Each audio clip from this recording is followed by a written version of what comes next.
آسمانی باپ کا جس نے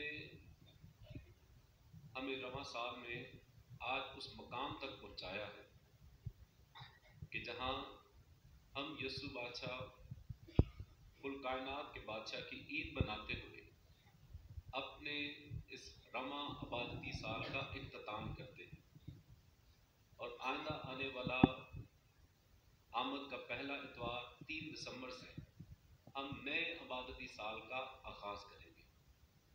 اس رواں سال میں ہم نے بہت ساری فضائل و برکات پائی ہیں۔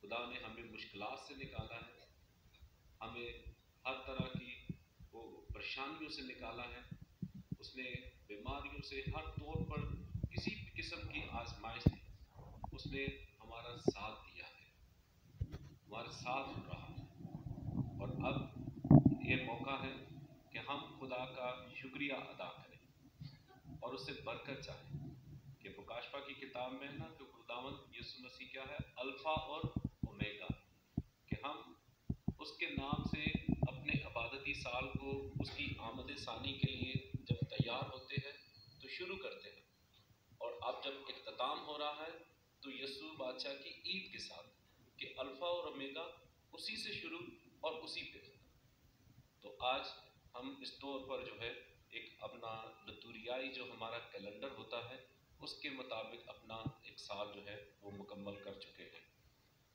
آج جب یہ عید منائی جاتی ہے، یسوع مسیح کل کائنات کا بادشاہ، ہمارے لیے یہ تصور کتنا اہم اور کتنا خاص ہے، بہت خاص ہے، اور وہ اس طور پر خاص ہے کہ دنیا کے تمام تر بادشاہ خداوند یسوع مسیح کے نمونے کو کبھی بھی مکمل طور پر یہ نہیں دعویٰ کر سکتے کہ ان کے دور سلطنت میں ایسی چیزیں ہوئیں کہ دنیا میں اس کی کوئی مثال نہیں۔ ہر شخص دوسرے سے بڑھتر ضرور کرتا رہا، لیکن کاملیت کا منبع کوئی نہ بن سکا کہ کاملیت کوئی ہم جس پہ کہیں کہ یہ بادشاہ اس سے بڑھ کے اور کوئی ہو نہیں سکتا۔ وہ سیرا صرف اور صرف خداوند یسوع مسیح کے سر جاتا ہے۔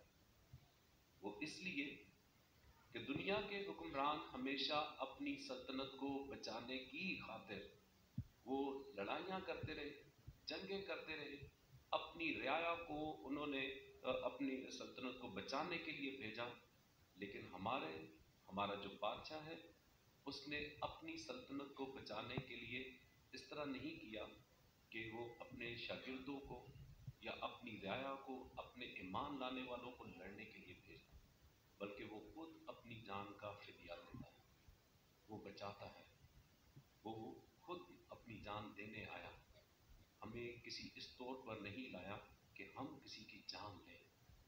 یہ اس لیے خداوند یسوع مسیح جو ہمارا بادشاہ ہے وہ دنیا کے تمام تر بادشاہوں پہ سبقت لے کے جاتا ہے۔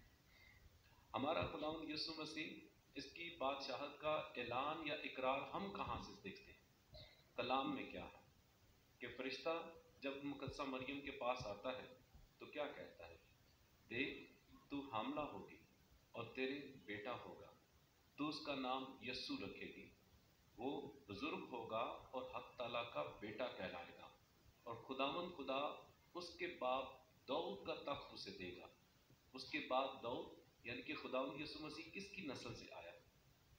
داؤد کی نسل سے آیا، تو خداوند خدا اس کے بعد داؤد کا تخت اسے دے گا، اور یعقوب کے گھرانے پر وہ ابد تک جو ہے وہ کیا کرے گا؟ بادشاہی کرے گا۔ یعقوب کا گھرانہ یعنی بنی اسرائیل، اس پر وہ ابد تک بادشاہی کرے گا، اور سب سے اہم اور خاص بات یہ کہ اس کی بادشاہت کا آخر نہیں ہوگا۔ کہ ہم نے دیکھا دنیا میں بہت سارے بادشاہ ہوئے، گزرے، ہوتے رہیں گے، لیکن ہر ایک کا دور سلطنت ختم ہو جائے گا، لیکن ہمارا بادشاہ اس طور پر نرالا ہے کہ اس کی دور سلطنت آج ہم بڑی خوشی کے ساتھ، جوش کے ساتھ اس کل کائنات کے بادشاہ نے درس کیا دیا ہے؟ اس نے درس دیا ہے سلامتی کا، اس نے درس دیا ہے امن کا، ہمیں درس دیا ہے محبت کا، کہ جب خداوند یسوع مسیح اپنی اعلانیہ زندگی کا آغاز کرتا ہے تو اپنا منشور پیش کرتا ہے، اور وہ منشور کیا ہے؟ کہ روح خداوند مجھ پر ہے، مسا کیا کہ مسکینوں کو خوشخبری ہے. مسکین لوگ کون سے؟ وہ لوگ جو مایوس ہیں کہ وہ تخت پر بیٹھ کر وہ ہمارا بادشاہ دنیا کے بادشاہوں کی طرح عیش و عشرت نہیں کر رہا، بلکہ وہ کیا کر رہا ہے کہ اس نے مجھے مسا کیا، اپنے باپ کی طرف اشارہ کر کے اس نے مجھے مسا کیا کہ مسکینوں کو خوشخبری دوں، اور پھر قیدیوں کو رہائی دوں، اندھوں کو بینائی دوں، اور کچھ لوگوں کو آزادی بخشوں، اور خداوند کے صالح مقبول کو کیا کروں؟ مشتہر کروں.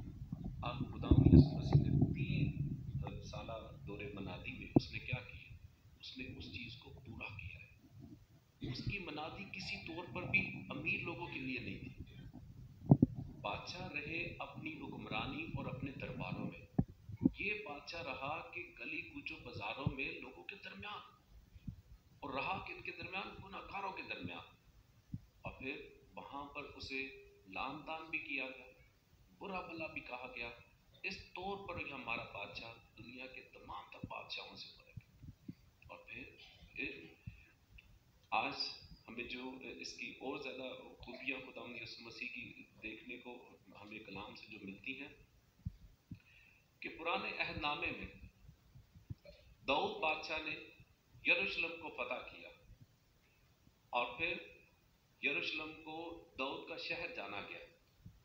جب خداوند یسوع مسیح وہ یروشلم داخل ہوتا ہے تو اس وقت بنی اسرائیل کے قوم کے لوگ وہ بھی سمجھتے ہیں، کیونکہ یسوع جو ہے وہ داؤد کی نسل سے ہے، تو انہیں یہ پتا تھا کہ مسیحا آئے گا اسی نسل سے، اور پھر وہ کیا کرے گا؟ یروشلم کو آزاد کرے گا. کہ اس وقت خداوند یسوع مسیح کے وقت میں کس کا قبضہ تھا؟ رومیوں کا قبضہ. اور پھر ان کے قبضے سے بچانے کے لیے خداوند یسوع مسیح جو ہے وہ انہیں دنیاوی سطح پر بادشاہی دے گا. خداوند یسوع مسیح اس طور پر ہمیں کبھی بھی بادشاہت نہیں دینے آیا. وہ ہمیں آزادی دینے آیا تو کس طور پر؟ گناہ سے آزادی دینے کے لیے. دنیا کا کوئی بادشاہ یہ کام نہیں کر پایا. اس نے دنیا کو، ہاں اچھے بادشاہ گزرے ضرور، کہ کسی نے لوگوں کے لیے سڑکیں بنا دی، کسی نے لوگوں کے لیے کھیتی باڑی کے لیے وہ اس نے زراعتی کام کرا دیے، کسی نے کچھ کیا، کسی نے کچھ کیا. ہر ایک نے اپنے اپنے دور پہ کیا ضرور کچھ، لیکن وہ چونکہ انہوں نے اپنی زندگی میں اپنے اختیار کو اپنی خدائی جانا تو وہاں پر ان کا زوال ہوا. لیکن